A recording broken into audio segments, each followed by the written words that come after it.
वालेकुम, welcome back to my channel. तो Iran Israel के दरमियान में जो कुछ भी हो रहा है उसकी आप इंफॉर्मेशन लेते हो डिफरेंट जगहों से, लाइक ट्विटर वगैरह, यूट्यूब से, इधर उधर। तो सारी जगहों पे आपको क्लिक बेट के लिए चीज़ें मिलती हैं। लाइक अगर आपको 1 घंटे की वीडियो मिलती है तो उसमें कोई एक इन्फॉर्मेशन होती है, या आप ट्विटर पे ढूंढ के थक जाते हो, कोई मतलब हर बंदा वहाँ पे अपना एक बायस्ड पर्सपेक्टिव दे रहा होता है। तो उसकी बजाय एक जो रिसर्च टीम है, लाइक ध्रुव राठी जो हैं, वो एक एनालिस्ट है इंडिया के, तो बहुत अच्छी रिसर्च करते हैं और प्रॉपरली एक जगह पे सारी सिचुएशन, जो सारा सिनेरियो है उसको एनालाइज करके तो वो यहाँ पे डालते हैं यूट्यूब पे। तो मैंने सोचा कि उनकी वीडियो के एनालिसिस को एक दफ़ा सुन लें। तो मैं उनकी वीडियो का लिंक आपने डिस्क्रिप्शन में लिखूँगा, तो ऐड कर दूंगा, तो आप डायरेक्टली जाके उनकी वीडियो ज़रूर देखें, क्योंकि उन्होंने इतनी मेहनत की है, तो इसलिए। खैर, स्टार्ट करते हैं उनकी वीडियो। होपफुली एक useful information. There is no useful information about war, but anyway हमें एक वेल इन्फॉर्म्ड जो यूट्यूबर हैं और उनकी प्रॉपर एक टीम है जो प्रॉपर रिसर्च करके बनाते हैं वीडियो, तो उसमें एक जगह पे सारी इन्फॉर्मेशन मिल सकती हैं। तो स्टार्ट करते हैं। 3, 2, 1 गो। नमस्कार दोस्तों, 1 अक्टूबर की रात इजराइल के देश में आसमान में कुछ ऐसा नजारा दिखाई दिया। ये कोई पटाखे नहीं थे, ये मिसाइल्स थी। 180 से ज्यादा बैलिस्टिक मिसाइल्स जो इजराइल के ऊपर छोड़ी ईरान के देश ने। इन मिसाइल्स को लॉन्च करने का ऑर्डर सीधा ईरान के हेड ऑफ स्टेट और supreme leader Ayatollah Ali Khamenei ने दिया था। ईरान की IRGC, Islamic revolutionary guard corps, जो कि इनकी आर्मी का एक हिस्सा है, उनके अनुसार 90% से ज्यादा मिसाइलों ने अपना टारगेट सक्सेसफुली हिट किया। लेकिन दूसरी तरफ इजराइल देश का कहना है कि ज्यादातर मिसाइलें एक्चुअली में इंटरसेप्ट कर ली गई थी इजराइल के एयर डिफेंस सिस्टम के द्वारा। इन मिसाइल्स की वजह से जो तबाही मची उसकी कई इमेजेस सामने आई। ये क्रेटर्स आप देख सकते हैं। एक ये देखिए 30 फीट गहरा क्रेटर मोसाद के हेडक्वार्टर्स के एकदम बाहर। सदर्न इजराइल में एक नेगेव का रेगिस्तान है जहां पर इजराइल का बड़ा मिलिट्री बेस है। कई सारी मिसाइल्स वहां जाने की लगी। हालांकि इजराइल का कहना है कि उनको मिनिमल डैमेज पहुंचा है इस हमले से, लेकिन फिर भी इजराइल के प्रधानमंत्री नेतन्याहू का कहना है कि वो इसका जवाब देंगे। Iran made a big mistake tonight, and it will pay for it. The regime in Iran does not understand our determination to defend ourselves and our determination to retaliate against our enemies. सबसे बड़ा सवाल यहाँ पर ये कि आखिर Iran कैसे involve हो गया इस वॉर में। पिछले साल हमास के हमले से शुरू हुई ये वॉर अब कई देशों के बीच फैल चुकी है। इजराइल ना सिर्फ पैलेस्टाइन पर हमला कर रहा है बल्कि लेबनान पर भी अटैक हो रहा है। हमास, हिजबुल्लाह और हुतीज जैसे कई सारे पैरामिलिट्री ग्रुप्स और आतंकवादी संगठन भी इस युद्ध में हिस्सा ले रहे हैं, और अब ईरान जैसा देश भी इसमें डायरेक्टली इन्वॉल्व हो गया। इसी के चलते गोदी मीडिया ने 26वीं बार वर्ल्ड वॉर 3 का ऐलान कर दिया। हाँ यार, they are the worst. World War 3? World War 3 has already started. The World War is already upon us. आखिर ये सब कैसे हुआ और आगे क्या होगा इस युद्ध में, आइए समझते हैं ये सारी चीजें आज के इस वीडियो में।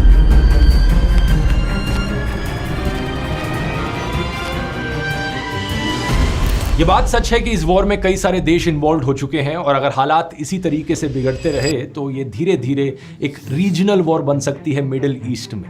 लेकिन इसे वर्ल्ड वॉर 3 कहना ये एक बहुत बड़ा मजाक है। ऐसा मैं क्यों कह रहा हूं? क्योंकि ये पहली बार नहीं है कि ईरान के देश ने इजराइल के देश पर हमला किया हो इस साल। कुछ ही महीने पहले की बात है, 13 अप्रैल को 300 से ज्यादा ड्रोन्स और मिसाइल्स की बौछार हुई इजराइल के ऊपर। अगर आप टोटल मशीनरी डिप्लॉयड के मामले में देखोगे तो ये अप्रैल वाला हमला अभी के अक्टूबर वाले हमले से कहीं ज्यादा बड़ा था। करीब 170 ड्रोन्स, 30 क्रूज मिसाइल्स और 110 बैलिस्टिक मिसाइल्स इजराइल के ऊपर छोड़ी गई। बस वो अलग बात है कि हमारे न्यूज चैनल्स उस वक्त नरेंद्र मोदी के प्रचार करने में बिजी थे क्योंकि इलेक्शन सीजन चल रहा था। नहीं तो ये अप्रैल वाला हमला कई मायनों में अनोखा था। ये कई दशकों में पहली बार था कि किसी और देश ने इजराइल के ऊपर हमला किया हो। इससे पहले साल 1991 की गल्फ वॉर में था कि सद्दाम हुसैन के इराक ने मिसाइल्स छोड़ी थी इजराइल के ऊपर। लेकिन अभी अप्रैल में क्या कारण था ईरान ने यह हमला किया? ईरान कहता है रिवेंज, रिटेलिएशन। करीब 2 हफ्ते पहले 1 अप्रैल के अराउंड इजराइल ने एयर स्ट्राइक करी थी सीरिया देश की कैपिटल सिटी दमास्कस में। इस एयर स्ट्राइक में ईरान के 7 अफसरों की जान चली गई, जिसमें ईरान एम्बेसी के एक टॉप जनरल भी शामिल थे। अब जाहिर सी बात है, किसी भी देश के अगर आर्मी ऑफिसर्स मारे जाएंगे तो कोई भी देश खुश नहीं होगा, और यहाँ तो एम्बेसी पर बम गिराया गया। तो अगला सवाल आपके मन में उठेगा कि आखिर इजराइल ने ये एयर स्ट्राइक क्यों करी। इजराइल ने कहा कि ये कोई एम्बेसी नहीं थी, ये एक मिलिट्री बिल्डिंग थी, और जिस ऑफिसर को मारा गया वो हिजबुल्लाह के साथ बड़े क्लोजली लिंक्ड था। ये हिजबुल्लाह क्या है और इसका ईरान से क्या लिंक है, इसकी बात आगे वीडियो में करते हैं, लेकिन इससे पहले समझते हैं थोड़ी टेक्निकल डिटेल्स इजराइल के डिफेंस सिस्टम के बारे में। जब अप्रैल में हमला हुआ था इजराइल के ऊपर, तो इजराइल की एलाइड कंट्रीज ने भी इजराइल की मदद करी थी, जैसे कि अमेरिका, यूके और इवन जॉर्डन। करीब 80 ड्रोन्स और 6 बैलिस्टिक मिसाइल्स को तो अमेरिका ने ही मार गिराया था। ब्रिटिश रॉयल एयरफोर्स के टाइफून फाइटर जेट्स ने भी कई सारे ड्रोन्स को मार गिराया, और इजराइल के अपने F-35 स्टेल्थ फाइटर जेट्स ने भी 30 में से 25 क्रूज मिसाइल्स को रोक दिया। अगर आप नक्शे पर देखोगे तो ईरान और इजराइल के देश एक्चुअली में काफी दूर हैं एक दूसरे से। इन दोनों देशों के बीच में शॉर्टेस्ट डिस्टेंस करीब 1000 किलोमीटर का है। तो ड्रोन से हमला करता है ईरान इजराइल के ऊपर, तो एक ड्रोन को ईरान से इजराइल तक जाने में करीब 2 घंटे का समय लगता है। यही कारण कि अगर इंटेलिजेंस सिस्टम अच्छा है तो बड़ी आसानी से प्रोटेक्ट किया जा सकता है। इजराइल के ऑन ग्राउंड डिफेंसेस की अगर बात करें तो इनका आयरन डोम सबसे जाना माना डिफेंस सिस्टम है। इसकी लिमिट है 10 किलोमीटर की हाइट और 70 किलोमीटर का डिस्टेंस। अगर इतनी दूर से रॉकेट फेंका जा रहा है तो आयरन डोम बचा लेगा। हालांकि इसका नाम जरूर डोम है, लेकिन ये कोई शील्ड नहीं है जो इजराइल के आसमान में लगी हुई है। ये एक मिसाइल सिस्टम है जो रॉकेट्स को डिटेक्ट करता है जो गिरने वाले हैं, और उनके गिरने से पहले उन रॉकेट्स को अपनी मिसाइल छोड़कर फोड़ देता है। इसी चीज को इंटरसेप्शन कहा जाता है। ये शब्द आप कई जगहों पर देखोगे जब आप इसकी खबरें पढ़ोगे तो। आयरन डोम सिर्फ शॉर्ट रेंज रॉकेट्स को इंटरसेप्ट करता है। अगर और दूर से कोई मिसाइल फेंकी जा रही है तो उसके लिए इजराइल के पास 2 और डिफेंस सिस्टम्स हैं। एक है डेविड स्लिंग जो मीडियम से लॉन्ग रेंज मिसाइल्स के लिए है, 15 किलोमीटर की हाइट और 300 किलोमीटर तक का डिस्टेंस। लेकिन ईरान का देश तो 1000 किलोमीटर दूर है। तो जो बैलिस्टिक मिसाइल्स ईरान ने अपने अक्टूबर के हमले में फेंकी, उनसे ना तो आयरन डोम प्रोटेक्ट कर सकता है, ना ही डेविड स्लिंग। उन मिसाइल्स को इंटरसेप्ट करने के लिए एक तीसरा डिफेंस सिस्टम है जिसका नाम है एरो सिस्टम। एरो 3 के पास इजराइल की सबसे टॉप लेवल की डिटेक्शन रेंज है, 2400 किलोमीटर की रेंज और 100 किलोमीटर का ऑल्टीट्यूड। ऑलमोस्ट स्पेस तक से कोई मिसाइल आ रही होगी तो उसे भी एरो सिस्टम डिटेक्ट कर सकता है। अप्रैल में हुए हमले में एक बैलिस्टिक मिसाइल को इंटरसेप्ट किया था एरो 3 सिस्टम ने, जिसे वीडियो पर कैप्चर किया गया। ये मिसाइल अर्थ की एटमॉस्फेयर के बाहर थी। इस वीडियो में आप देख सकते हो, बड़ा ही कमाल का वीडियो है ये। तो सुनने में तो बहुत ही सेफ और सिक्योर सिस्टम लगता है। ये सब देखकर आपको लगेगा कि यार किसी भी हालत में कुछ भी हो जाए इजराइल के ऊपर, इजराइल का देश हमेशा प्रोटेक्टेड ही रहेगा, लेकिन ऐसा है नहीं। इन सारे डिफेंसिव सिस्टम्स का सबसे बड़ा पॉइंट ऑफ फेलियर है पैसा। इन सारे सिस्टम्स को ऑपरेट करना बहुत बहुत ज्यादा महंगा है। जैसा मैंने बताया, किसी भी मिसाइल को अपने देश के ऊपर गिरने से रोकने के लिए ये सभी डिफेंस सिस्टम्स क्या कर रहे हैं, एक और मिसाइल छोड़ रहे हैं जो उस मिसाइल को फोड़ेगी। तो ये आयरन डोम का सिस्टम जो अपनी तरफ से मिसाइल छोड़ता है, उसका नाम है तामीर मिसाइल। एक मिसाइल की कॉस्ट है $50,000। दूसरा इनका डेविड स्लिंग जो अपनी तरफ से मिसाइल छोड़ता है, उस मिसाइल की कॉस्ट है $1 मिलियन पर मिसाइल। और सबसे भयानक इनका एरो सिस्टम जो अपनी तरफ से मिसाइल छोड़ता है, उसकी कॉस्ट आती है कई $मिलियन पर मिसाइल। अप्रैल में जब इजराइल के ऊपर हमला हुआ था तो सिर्फ एक दिन का खर्चा इनके लिए करीब $200 मिलियन का आया था। इमेजिन करके देखो, इनके पास अनलिमिटेड सप्लाई नहीं है मिसाइल्स की। अगर हद से ज्यादा बैलिस्टिक मिसाइल्स इजराइल के ऊपर छोड़ी जाएंगी तो इनके ये डिफेंस सिस्टम्स फेल हो जाएंगे, क्वांटिटी की वजह से और पैसे की वजह से। यही कारण है कि अक्टूबर में किए गए इन हमलों के बाद ईरान के फॉरेन मिनिस्ट्री स्पोक्सपर्सन नासर कनानी ने बयान दिया कि ये सारे स्ट्राइक्स एक limited act of self defence थे, और वेस्टर्न कंट्रीज को इस बात की और ज्यादा कुछ नहीं करा गया। ये स्टेटमेंट अपने आप में एक धमकी की तरह है कि ईरान धमकी दे रहा है इजराइल को, शुक्र मनाओ हमने और ज्यादा हमला नहीं किया। ईरान के जो हथियार हैं वो अपने आप में कुछ कम डरावने नहीं है। कुछ मिसाइल्स जिनका इस्तेमाल किया गया इस हमले में वो स्टेट ऑफ द आर्ट थी, जिनका पहली बार इस्तेमाल किया गया, जो पिछले ही साल बनी थी, जैसे कि 2023 की फतेह मिसाइल्स।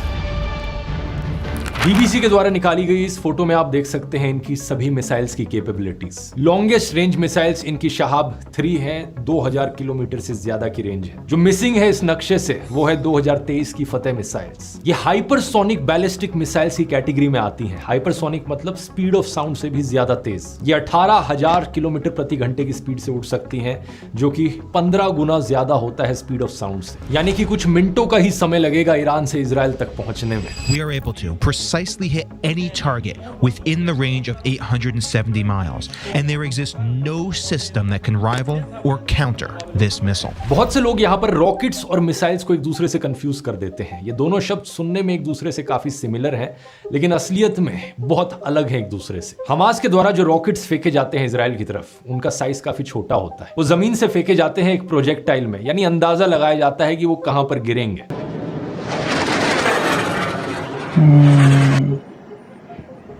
लेकिन बैलिस्टिक मिसाइल्स दूसरी तरफ एक 3 मंजिला इमारत जितनी बड़ी होती हैं। इनमें प्रिसीजन टारगेटिंग होती है, एग्जैक्टली कहां गिराना है इन्हें वो कंट्रोल किया जा सकता है। सही में धरती के एटमॉस्फेयर के बाहर जाकर वापस अपने टारगेट पर गिर सकती हैं। ये सही में भयानक है देखना कि इंसानों ने कितने खतरनाक तरीकों के हथियार बना रखे हैं। यही कारण कि अप्रैल के हमले के बाद यूनाइटेड नेशंस के सिक्योरिटी काउंसिल ने एक इमरजेंसी मीटिंग बुलाई थी, जहां पर सेक्रेटरी जनरल ने कहा दोनों साइड्स को डिफ्यूज एंड डी एस्केलेट। अब इजराइल पर हिजबुल्लाह और हुतीज जैसे ग्रुप्स तो ऑलरेडी काफी सालों से हमला करते आए हैं, लेकिन जब से इजराइल ने रिटेलिएशन किया और गाजा पर बमबारी करी, उसके बाद से इनकी तरफ से भी हमला और बढ़ गया। ये तीनों ग्रुप्स गाजा में हमास, येमेन के देश में हुतीज और साउथ लेबनान में हिजबुल्लाह, इन्हें ईरान का प्रॉक्सीज माना जाता है। यहाँ इन्हें एक्सिस ऑफ रेजिस्टेंस का भी नाम दिया गया है, यानी कि ईरान का देश इन्हें पीछे से फंड करता है, पैसे देता है और सपोर्ट करता है। इस सब के पीछे एक बड़ा लंबा इतिहास है, जिसे एक 20 मिनट के वीडियो में समझा पाना तो पॉसिबल है नहीं। लेकिन अगर आपको किसी स्पेसिफिक चीज को लेकर डाउट है या फिर आपको कोई कॉन्सेप्ट ढंग से समझ में नहीं आता, तो मैं सजेस्ट करूंगा यहाँ पर चैट जीपीटी का इस्तेमाल करके देखो। ये सबसे फास्टेस्ट तरीका है आपके मन में जो भी सवाल हो, जो भी डाउट हो, उसे आंसर करने का। लेकिन सिर्फ यही नहीं, चैट जीपीटी आज के दिन एक बहुत ही सिर्फ यही नहीं, आगे सुनो। कर सकते हो अपनी डेली लाइफ में, घर के कामों में, स्कूल के कामों में या अपनी जॉब में, अपनी प्रोडक्टिविटी और एफिशिएंसी को कई गुना बढ़ाने के लिए। यही चीज आपको सिखाने के लिए मैंने एक बहुत ही डिटेल्ड कॉम्प्रिहेंसिव कोर्स बनाया है चैट जीपीटी को मास्टर करने के ऊपर। 8.5 घंटे से ज्यादा का ये कोर्स है, जिसमें आप अपने आप को अपस्किल कर सकते हैं आर्टिफिशियल इंटेलिजेंस की इस फील्ड में। इस स्क्रीन पर आप कुछ लेटेस्ट रिव्यूज देख सकते हैं लोगों के, जिन्होंने इस कोर्स को लिया और उनका क्या फीडबैक रहा। इस कोर्स में मैं टाइम टू टाइम नए लेसन्स भी ऐड करते रहता हूं, जब भी इस टेक्नोलॉजी में कोई नई इंप्रूवमेंट आती है, और ये सारे अपडेट्स कंप्लीटली फ्री होते हैं। आपको बस वन टाइम परचेस करना है। अगर आपने अभी तक ज्वाइन नहीं किया है तो कूपन कोड इस्तेमाल कीजिए YES43 ऑफ पाने के लिए। इसका लिंक नीचे डिस्क्रिप्शन में मिल जाएगा। Yes 92 डाल सकते हैं, स्कैन कर सकते हैं। अब टॉपिक पर वापस आते हैं। हिजबुल्लाह की स्पेसिफिकली बात करें तो ये दुनिया के one of the most heavily armed non state groups में से है। एक शिया मिलिटेंट ग्रुप जो उभर कर आया था साल 1982 में, जब इजराइल ने लेबनान देश का इन्वेजन किया था। साल 1985 में ये ऑफिशियल बने और अपना मैनिफेस्टो बनाया इन्होंने कि ये लेबनान से वेस्टर्न पावर्स को बाहर निकालेंगे और इजरायली स्टेट के डिस्ट्रक्शन की मांग करते हैं। Almost western countries, America, Europe के देश हिजबुल्लाह को एक आतंकवादी संगठन मानते हैं। हालांकि भारतीय सरकार ऐसा नहीं मानती। लेबनान के देश का जो सदर्न हिस्सा है, करीब 22 साल तक उसे इजराइल ने ऑक्यूपाई कर रखा था। हिजबुल्लाह ने ही एक्चुअली में साल 2000 में इजराइल को वहां से धकेल कर निकाला था। साल 2006 में हिजबुल्लाह और इजराइल के बीच में एक और जंग हुई थी जो करीब 34 दिन तक चली, लेकिन इस जंग को दोनों में से कोई भी नहीं जीता था। अगर आप लेबनान के देश में नक्शे पर देखोगे तो एक्चुअली में काफी बड़ा एरिया हिजबुल्लाह के कंट्रोल में है। ये पैरामिलिट्री ग्रुप एक्चुअली में कई मायनों में लेबनान की खुद की आर्मी से ज्यादा पावरफुल है। Some countries classify Hezbollah as a terror group. More powerful than the state and more armed than the Lebanese army itself. आज के दिन so who is हिजबुल्लाह और funding इजराइल Iran? की जो वॉर है ये काफी ओपनली चल रही है पिछले कई महीनों से। 7 अक्टूबर 2023 को हमास ने इजराइल पर हमला किया था, जिसकी वजह से ये सारी वॉर शुरू हुई, और उसके अगले ही दिन 8 अक्टूबर 2023 से हिजबुल्लाह ने ऑफिशियली एक स्टेट ऑफ वॉर डिक्लेयर कर दी थी इजराइल के खिलाफ। दूसरी तरफ अगर हुतीज की बात करी जाए, इनकी शुरुआत 1990s में हुई थी। इसके पीछे कारण था शिया मार्जिनलाइजेशन और बढ़ता हुआ फॉरेन इन्फ्लुएंस येमेन के देश में। हुतीज को भी कई सारे देशों के द्वारा एक आतंकवादी संगठन माना जाता है और ये येमेन की सरकार के ऑपोजिशन में रहे हैं। इंटरेस्टिंगली हुतीज को भी इंडियन सरकार एक आतंकवादी संगठन नहीं मानती। ईरान के अलावा कहा जाता है कि रशिया भी हुतीज की फंडिंग करता है, और सऊदी की जो गवर्नमेंट है, सऊदी अरेबिया येमेन के बॉर्डर पर है। सऊदी अरेबिया येमेन सरकार के सपोर्ट में है वेस्टर्न कंट्रीज के साथ। इस नक्शे में आप देख सकते हो कि सऊदी अरेबिया और ईरान दो बड़ी रीजनल पावर्स हैं मिडिल ईस्ट की, और अपने आसपास के देशों में दोनों ही देश या तो किसी दूसरी सरकार को सपोर्ट करते हैं या उस सरकार के खिलाफ रेबल्स को सपोर्ट करते हैं। येमेन में सऊदी की सरकार येमेन सरकार के फेवर में, और वहां अपना अपना काम क्यों नहीं करते यार ये लोग, तो नहीं क्या दुनिया चल क्या रहा है ईरान रेबल शिया ग्रुप के फेवर में। सीरिया में भी यही हाल, लेबनान में भी यही हाल। और इंटरनेशनली अगर देखा जाए तो western countries, USA, European union, ये सारे सऊदी के फेवर में ज्यादा आते हैं और रशिया और चाइना जैसे देश ईरान के फेवर में ज्यादा आते हैं। तो आप मोटे मोटे तौर पर देख सकते हो कि किस देश का अलायंस किस तरफ है, और यही कारण है कि सऊदी अरेबिया का देश ईरान के देश के भी काफी खिलाफ रहता है। इवन दो दोनों मुस्लिम कंट्रीज हैं, लेकिन सऊदी अरेबिया सुन्नी डोमिनेटेड है और ईरान शिया डोमिनेटेड है।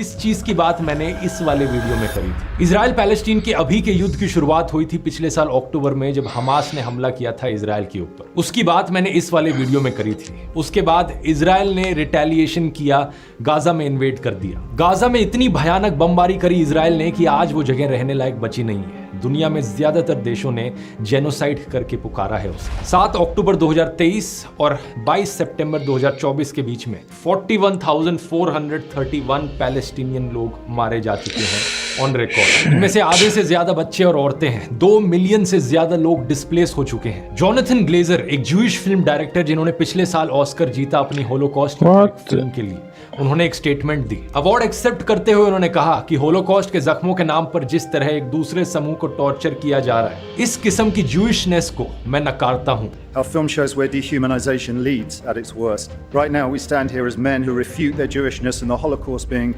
hijacked by an occupation which has led to conflict for so many innocent people. इनकी film the zone of interest fascism के हॉरर्स को बहुत बढ़िया तरीके से कैप्चर करती है। अगर कभी मौका मिले तो जरूर देखना। अब ये जो करंट वॉर चल रही है, इसमें हिजबुल्लाह एक्चुअली में काफी पावरफुल निकली। इजराइल और लेबनान के बॉर्डर पर करीब 80,000 से ज्यादा इजरायलियों को अपने शहर और नगर छोड़ने पड़े, क्योंकि डेली वहां से रॉकेट फायर आता था। दूसरा, हुतीज ने रेड सी को डिस्टर्ब किया है, वहां आने जाने वाले जहाजों पर मिसाइल से हमला करके करीब $1 ट्रिलियन के लॉसेस हुए हैं ट्रेड में इसकी वजह से। अप्रैल के हमले से पहले ईरान डायरेक्टली इन्वॉल्व नहीं था इस वॉर में, हालांकि अपने प्रॉक्सीज के थ्रू हमला कराया जा रहा था, लेकिन 14 अप्रैल को ऑफिशियल स्टेटमेंट उनकी तरफ से दी जाती है। अब से ज़ायनिस्ट रेजिम अगर हमारे इंटरेस्ट, एसेट्स और लोगों या सिटीजन्स पर हमला करेगी तो हम काउंटर अटैक करेंगे, ये कहा जाता है IRGC के हेड हुसैन सलामी के द्वारा। फिर 31 जुलाई को एक बड़ा हाई प्रोफाइल असैसिनेशन होता है ईरान की राजधानी तेहरान में। इस्माइल हनैया, हमास के पॉलिटिकल लीडर को मार दिया जाता है। Palestinian militant group Hamas has said its political leader Ismail Haniyeh has been killed in Iran. किसने मारा ऑफिशियली कुछ नहीं बताया गया, लेकिन ये बात ऑब्वियस है कि इजराइल को यहाँ सस्पेक्ट किया जा रहा है। इसके बाद जुलाई में ही ईरान के मिनिस्ट्री ऑफ फॉरेन अफेयर्स के स्पोक्सपर्सन ने कह दिया था कि blood will never be wasted. Retaliation की वार्निंग्स तभी से आनी शुरू हो गई। फिर 2 महीने बाद 17 सितंबर को इनफेमस पेजर हमला होता है हिजबुल्लाह पर। ढेर सारे हिजबुल्लाह ऑपरेटिव्स के पास जो पेजर डिवाइसेस थे वो फट जाते हैं, कई सारे लोग इनके मारे जाते हैं इसमें। और 20 सितंबर को एक और हाई प्रोफाइल असैसिनेशन होता है। इब्राहिम अकील, हिजबुल्लाह के स्पेशल ऑपरेशन फोर्सेस यूनिट का कमांडर, ये सब ईरान के प्रॉक्सीज थे, तो जाहिर सी बात है ईरानियन सरकार इससे बिल्कुल खुश नहीं थी। लेकिन अगले कुछ दिनों में इससे भी बड़े हाई प्रोफाइल असैसिनेशंस होते हैं। 25 सितंबर को हिजबुल्लाह के मिसाइल यूनिट का लीडर मारा जाता है। 27 सितंबर को IRGC के ब्रिगेडियर जनरल अब्बास निलफरोशन एक एयर स्ट्राइक में मारे जाते हैं। ये एयर स्ट्राइक हिजबुल्लाह के मेन हेडक्वार्टर पर करी गई थी, और इसी एयर स्ट्राइक में हिजबुल्लाह के टॉप लीडर हसन नसरल्लाह भी मारे गए, जो कि 1992 से जनरल सेक्रेटरी रहे थे हिजबुल्लाह के। लेकिन बड़े से बड़े लीडर्स मारे जाने के बाद भी लेबनान पर नॉन स्टॉप एयर स्ट्राइक्स आज भी चलती जा रही हैं। हिजबुल्लाह की तरफ से भी रॉकेट्स इजराइल की तरफ फेंके जा रहे हैं। ये वॉर रुकी नहीं है। सितंबर के आखिरी हफ्ते में करीब 1000 लोग मारे गए इजराइल।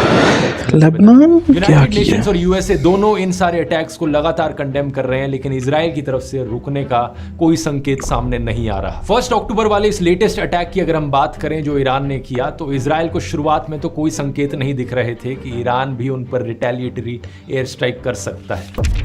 लेकिन अमेरिका वो देश था जिसने सबसे पहले इस अटैक को एंटिसिपेट किया और इजराइल को इन्फॉर्म किया। 1 अक्टूबर को करीब शाम के 7:30 बजे IDF ने कंफर्म कर दिया था कि मिसाइल्स ईरान से इजराइल की तरफ लॉन्च हो चुकी हैं, और पूरे देश भर में सायरन्स बजने शुरू हो गए थे। ईरान की एक न्यूज एजेंसी है, उन्होंने IRGC को साइट करते हुए कहा कि इस हमले के पीछे रीजन है कि हिजबुल्लाह के लीडर को मारा गया था, क्योंकि इजराइल ने वो लेबनान पर स्ट्राइक्स करी थी जिसमें हिजबुल्लाह के लीडर्स मारे गए, इसलिए अब ईरान उसका रिटेलिएशन कर रहा है। ईरान का यह हमला दिखने में जरूर खौफनाक लगा हो, लेकिन फॉर्चुनेटली इसमें सिर्फ एक ही इंसान मारा गया, एक पैलेस्टीनियन इंसान वेस्ट बैंक में। लेकिन इसके बावजूद भी इजराइल के मिनिस्टर ऑफ फाइनेंस ने धमकी दी है, कहते हुए जैसे गाजा, हिजबुल्लाह और लेबनान का हाल हुआ है, ईरान भी इस मूवमेंट को रिग्रेट करेगा। इनके प्रधानमंत्री बेंजामिन नेतन्याहू ने भी कहा कि ईरान ने एक बहुत बड़ी गलती करी है और इजराइल रिटेलिएट करेगा। איראן עשתה הערב טעות גדולה. את נחישותנו להגן על עצמנו ואת נחישותנו לגמול कुल मिला के बात यही है कि यहाँ एक के बाद एक रिटेलिएशन चल रहा है। कोई यहाँ इसका बदला ले रहा है, कोई वहां उसका बदला ले रहा है और मारे जा रहे हैं यहाँ पर मासूम आम लोग। यूनाइटेड नेशंस के सेक्रेटरी जनरल एंटोनियो ग्यूतरेस ने भी ऐसी ही एक स्टेटमेंट दी, ओवरऑल कॉन्फ्लिक्ट को कंडेम किया, किसी एक पर्टिकुलर देश को ब्लेम करने की जगह। इंडियन सरकार की तरफ से रिएक्शन भी सिमिलर ही रहा है। इंडियन गवर्नमेंट ने ईरान के इस हमले का कोई डायरेक्ट अनइक्विवोकल कंडेमनेशन नहीं किया है। इंडिया की तरफ से बस स्टेटमेंट आई है, we are deeply concerned at the escalation of the security situation in West Asia. We urge that all issues be addressed through dialogue and diplomacy. सभी इंडियन सिटीजंस को कहा गया है कि ईरान में सारा नॉन एसेंशियल ट्रैवल अवॉइड किया जाए। जो लोग ऑलरेडी ईरान में रह रहे हैं वो विजिलेंट रहें और इंडियन एम्बेसी के साथ कांटेक्ट में रहें। फॉरेन मिनिस्टर जयशंकर ने भी सिमिलर लाइंस पे अपनी स्टेटमेंट दी। हम समझते हैं कि इजराइल को जरूरत थी रिस्पॉन्ड करने की, लेकिन हम ये भी मानते हैं कि अगर कोई भी देश रिस्पॉन्ड करता है तो इंटरनेशनल ह्यूमैनिटेरियन लॉ को अकाउंट में लिया जाना चाहिए। ये केयरफुली देखा जाना चाहिए कि सिविलियन पॉपुलेशन को कोई भी डैमेज ना पहुंचे। आप लोगों को यह समझना चाहिए दोस्तों कि जब भी ऐसी सिचुएशन कहीं होती है तो सबसे ज्यादा नुकसान आम लोगों को ही होता है। ये पॉलिटिशियंस जो एक के बाद एक रिटेलिएशन करते रहते हैं, बदले के बाद बदले लेते रहते हैं, अक्सर खुद की जनता भी इन्हें सपोर्ट नहीं करती। इन सरकारों के टिट फॉर टैट अप्रोच को देखकर महात्मा गांधी जी की एक लाइन बड़ी अच्छी फिट बैठती है यहाँ पर, An eye for an eye only ends up making the whole world blind। अगर इस वॉर को और फैलने से रोकना है तो महात्मा गांधी जी की दिखाई गई राह पर ही हमें आगे बढ़ना होगा। कई लोग इन सारी वॉर्स के पीछे वेपन्स माफिया को भी जिम्मेदार ठहराते हैं। वो हथियार बनाने वाली कंपनीज जो इंटरनेशनली अपने हथियार बेचती है, और अगर दुनिया में कोई वॉर नहीं होगी तो उनके हथियार कोई खरीदने वाला भी नहीं रहेगा। इसी वेपन्स माफिया यहाँ क्लिक करके देख सकते हो। अच्छा जी, वीडियो ख़त्म हुई तो बात उन्होंने बहुत ज़्यादा क्लियर तरीके से हमें अलग-अलग समझाया कि हिजबुल्लाह क्या है और हमास क्या है, और ये जो एक सीक्वेंस ऑफ इवेंट्स हैपेंड, ये कैसे कैसे कहाँ पे क्या हुआ और कौन किसको सपोर्ट करता है, कौन किसके साथ लड़ रहा है। तो उसके लिए हमें अप्रिशिएट करना चाहिए इनकी टीम को और इनको कि इतनी हैवी डीपली रिसर्च करके तो इन्फॉर्मेशन गैदर करके हमें बात को समझाते हैं। ओवरऑल जो सिचुएशन चल रही है, of course that is bad, and what else we can say, anything, nothing. So thank you so much for watching my video. Please subscribe to my channel and see you in next video. Bye bye.